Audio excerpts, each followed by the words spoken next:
Realized Math Industry, and we are going to take a look at the work when we talk about the force.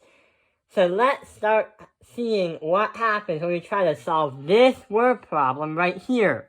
A car with a mass of 1,500 kilograms changes its speed from 10 meters per second to 25 meters per second in 15 seconds. Find the force and the weight in pounds that the car has. So what we're going to try to do is find the force first. We're trying to find an answer in newtons. So let's see what happens. Our formula is our force is going to equal our mass times the acceleration.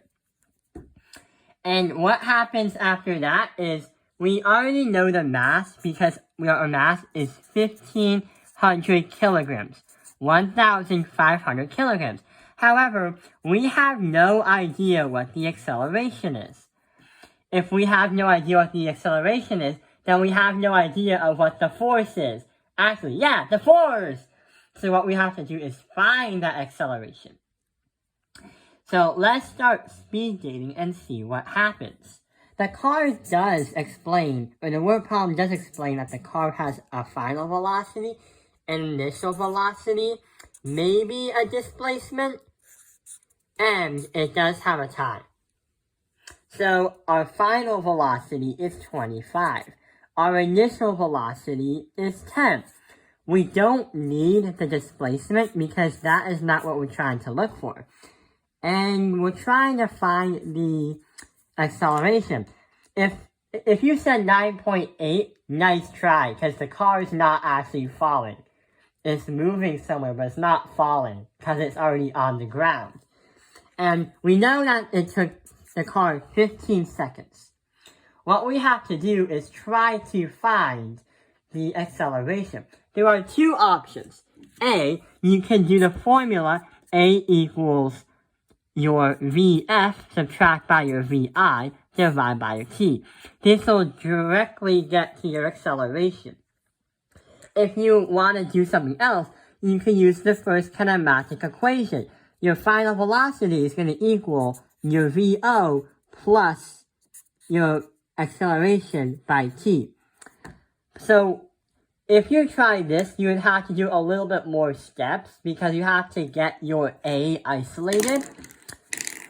But if you try both, then you will get an answer of A is going to equal 15 divided by 15, or your A is just going to equal 1. So if 1 is going to be our acceleration, then here's what happens to our formula. So, 1,500 kilograms, multiply that by 1 meters per second squared, is going to bring us to 1,500 newtons. So that's how much newtons the car has as a net force. So the car is driving and has a force of 1,500 newtons. Hope it doesn't crash. But what about the weight of the car? Without the car moving, even if the car does move, the weight still stays the same. But what is the weight of the car? Here's what happens when we try to find and use the formula. The force of gravity is going to equal the mass of gravity. When we talk about the force of gravity, we're actually talking about how much does the car weigh. Because the crazy thing is, weighing things is actually kind of cheating because gravity is pulling on you. You are also on a gravitational pull.